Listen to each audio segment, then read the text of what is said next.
The great scientist, poet, theoretician, philosopher, thinker, and general commentator, Belle Delphine, has been removed from YouTube. This happened a little while ago, in the sense that the authorities are willing to crack down on lewd content. They're not doing this in an even-handed manner. But I bring her up in part because it happened recently, but also because towards the end of this month, it's alleged, she is going to be doing full raw pornography with her boyfriend. Now, personally, I think this is a publicity stunt. I don't think she's actually going to do that for a variety of reasons. Streamers of the sort of Belle Delphine make their money via tantalizing, via always being on the edge of revealing maybe a bit too much. Now, she has shown her small breasts, but I think it'd be a bit too much, but maybe I'm wrong. But she, of course, is a good icon for what I'm about to describe in this video. And that is the ever-growing, ever-enlarging market for this sort of streaming. Thirst has no saturation point. And a lot of people don't understand, even now, what's going on with online sex work. They're very confused. They think, well, there's just pornography. But I've said this many, many times by now, and I'll repeat it here. Pornography is good if all you want to do is bust your nut. So you're horny, you see some images or some videos or whatever, you bust your nut, and you move on. That's it. There's nothing else there. But what the interactions with females on Twitch, and probably more specifically and better suited with the OnlyFans to this argument, do for people, for men in particular, is it gives them a sense of intimacy without any of the attendant costs. You throw some money at somebody, they pay attention, you feel good. And unlike sex, unlike that urge to simply bust your nut via porn, intimacy doesn't really have a saturation point. Yes, you might get tired of being around a person, but when does that happen?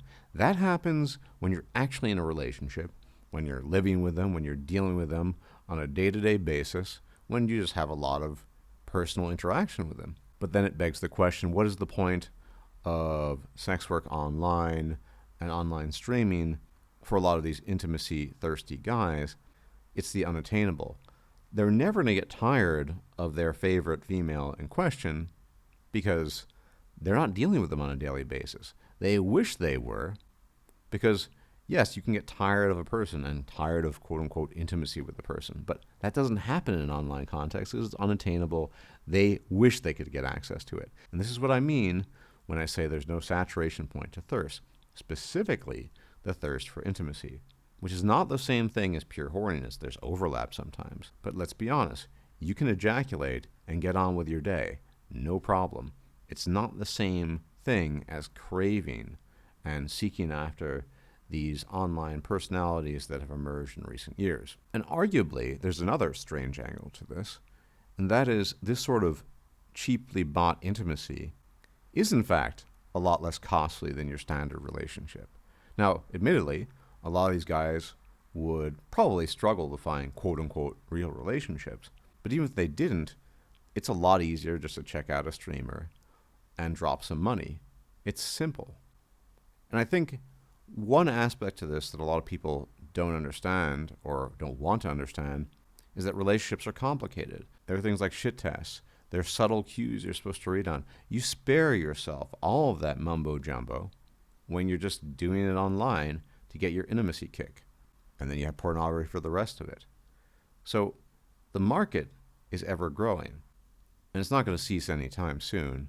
I expect it to only get bigger and bigger and bigger. And this leads me to my next point, probably the most salient point of all in some sense, namely that our cultural mores have shifted.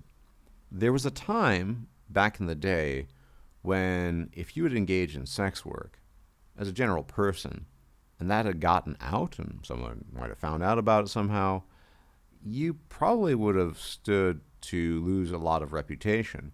People would have looked at you in a strange way. You would have been odd, to say the least. And you probably would have been shunned. Maybe you would have lost job opportunities. Not so much in late 2020. In late 2020, being an online sex worker, or even having had multiple sexual partners, particularly as a female, throughout your life, that's not a big deal. It's just like an experience. It's the equivalent of playing high school lacrosse or having played Little League baseball when you were younger. It's just an experience you rack up, not a big deal. There's no censure with respect to these types of activities. And where you fall on this particular issue, whether there should be censure or not, is a separate issue. But we live in a time when you can do these things without any sort of social or cultural repercussions, generally speaking. So this also allows the market to grow ever wider. Remember what I often say, that politics is downstream from culture. I also think to some degree economics is downstream from culture, which is to say, if the culture hadn't enabled this kind of transaction that we constantly observe these days, it wouldn't be possible. But it did, and it's here, and now many, many people can take advantage of it. Because frankly speaking, the foursomes you engaged in and all the weird stuff you do online, it just doesn't matter. And I suspect going forward it'll matter less and less and less. And related to this point is another very salient point. Who can honestly blame these females, or even males? And I'll give you an example. I know, not personally, but I know of a male gentleman who's on OnlyFans, who frankly speaking is not gay, but sticks dildos up his butthole. And why does he do that? Because he makes a lot of money doing it. And the alternative would be unthinkable. And in conjunction with what I said prior, the fact that there's no longer opprobrium or cultural censure for these sorts of lewd sexual activities, well, frankly speaking, it becomes harder and harder to justify a normal job when opportunities elsewhere are more lucrative. Let's be honest. If you have a choice between stacking shelves at your local supermarket, making chicken feed, or male or female, showing up on OnlyFans and making a couple of $1,000 a month for a couple of hours of work a week, where all you need to do is show off your private parts, or even in some cases just show up and show yourself on camera, period, what are you going to take? And again, that's a difficult choice, because for years we've been inundated with this notion that work by itself is noble, and in particular there's something noble about manual labor. I've worked manual labor jobs. There's nothing noble about it. It sucks. If you have flat feet like me, you stand on your feet all day, and your feet are killing you by the time you go home, never mind the actual moving of things around. It's not fun. It's not the worst job, depending on what it is, but it's not fun. And it doesn't pay very well. So what's the better job? The better job is you going on OnlyFans, where you're not going to be castigated or reproached for it anyway, making potentially thousands. Now, not everyone's successful, but the few who are do in fact find themselves before that choice. I can be working at Tesco's or Walmart or whatever, or I can be making thousands potentially in OnlyFans. And what choice do they make? They make what appears to be the logical choice, and they go for the money and the diminished workload. That's perfectly normal. And I don't think we can really expect people, if these opportunities continue to persist and are available, to actively pursue other opportunities that are much more poorly compensated. It's not reasonable in the current year to expect people to actually choose stacking shelves at a supermarket or working as a cashier, particularly women, when there are far, far better economic opportunities online, particularly in the OnlyFans online sex work area. It's just not reasonable. There's no penalty for it.